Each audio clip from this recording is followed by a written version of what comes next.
I'd like to yield to Mr. Conaway from Texas, who's the gentleman who represents that great base at Fort Hood, as much time as he would like to take. The gentleman from Texas is recognized. Thank you, Madam Speaker, and Mr. Chairman, thank you for yielding me this time. Let me correct that record just a bit. I've got the area just west of Fort Hood, Lampasas, and that part of the area. So I've got a lot of civilian contractors and retirees and active duty personnel who live in my district but serve at Fort Hood. So I've got Goodfellow Air Force Base. I will stipulate that the gentleman would like to represent Fort Absolutely. Hood. Absolutely, I certainly would. Thank you, Mr. Chairman, for this time tonight. Madam Chairman, thank you for letting me speak. I'm opposed to this non-binding resolution. This is a vehicle that the majority is using to bring us to this debate tonight. The resolution is pretty simple in its language. It simply says that Congress disapproves of the decision President George W. Bush announced on January 10th, 2007, to deploy more than 20,000 additional troops, U.S. combat troops, to Iraq. It says this twice in the preamble and then once again in the resolve. And it also says once that Congress and the American people will continue to support and protect the members of the United States Armed Forces who are serving or who have bravely and honorably served in Iraq. We must assume, of course, that because it's not stated, that Congress and the American people will also support and protect those additional troops that are headed into harm's way who will serve in Iraq, even though the resolution disapproves of the decision that sends these young men and women into harm's way. The majority knows that this resolution will pass. They would not have brought it to the floor if their leadership had not been assured they had the minimum 218 votes needed to pass this resolution. Since passage is assured, we would have to ask why this language? Why something so like this that simply says what they're against, as opposed to something that perhaps more meaningful, like what you are for? It allows those who would vote in favor of this, and like I said, I'm quite confident it will pass, to set themselves up in that very enviable position to be able to say, I told you so, if things don't go exactly as planned. And obviously no plan in war has ever done that, and so our colleagues who vote in favor of this resolution will be in that position to be able to say, I told you so, across a variety of circumstances.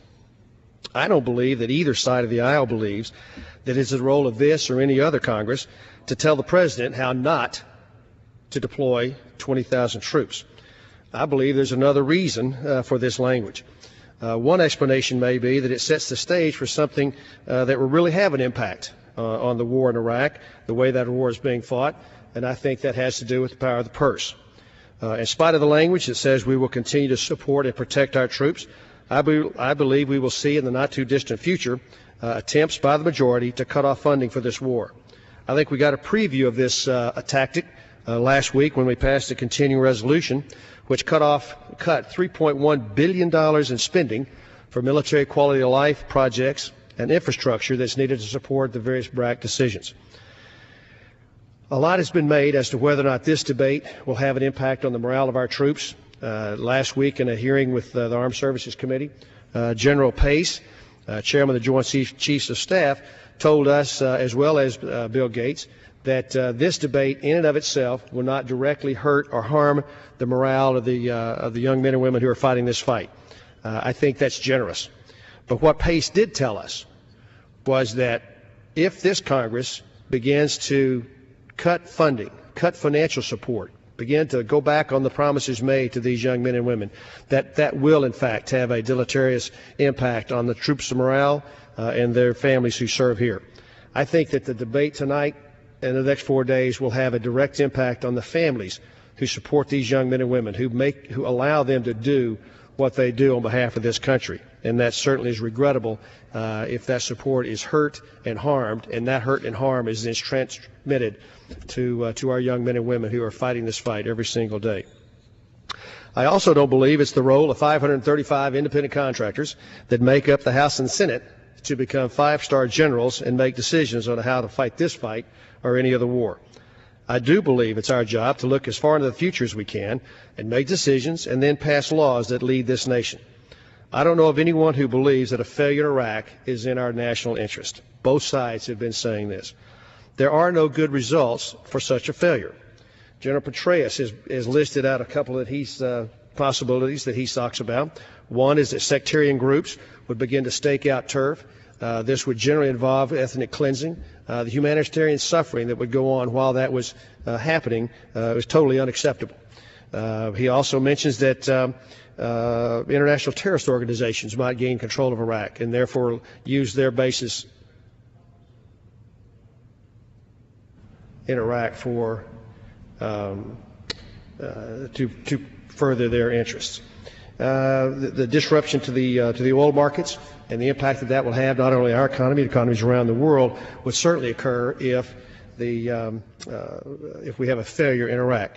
None of these guesses as to what would happen for failure in Iraq. That failure would almost automatically happen with an untimely withdrawal of our troops. None of them are positive. None of these scenarios make Iraq a safer place. None of them make the Middle East a safer place, and they certainly don't make America, the United States, safer. There are no guarantees, of course, that any plan will work, but telling the President what not to do is clearly not in the best interest of moving this debate forward. My personal view of that future that I spoke about is that the effort in Iraq is a major part of the overall global war against Islamic jihadists. Other members have eloquently stated tonight that this war will last for decades, and I take very seriously the threats that the Islamic jihadists have made and are making to kill Americans and to hurt American interests. I do not understand why they take these positions, but I certainly believe them when they tell us they're coming to hurt us. This fight for the global, this global war against Islamic jihadists is really a fight for the heart of Islam. We must begin imploring moderate Muslims to stand against those few who seek to hijack the religion and who are prosecuting this fight.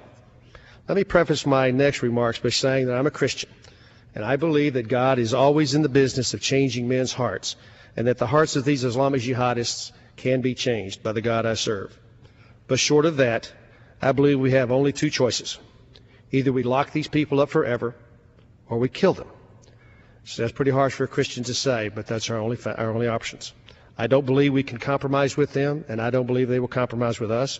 I don't believe they will alter their beliefs to peacefully coexist with us. So we are in a fight that will last for years and for decades. There are no guarantees as to how this fight is being prosecuted and how we win this fight. I just know that we cannot lose it. And this resolution tonight does not move that process forward in a positive way. We are in a long and hard struggle to protect freedom and liberty here and around the world. We are blessed by men and women who are willing to risk everything to defend you and me every minute of every day. This resolution does not help in that struggle, and I urge my colleagues to vote against it, and I yield back.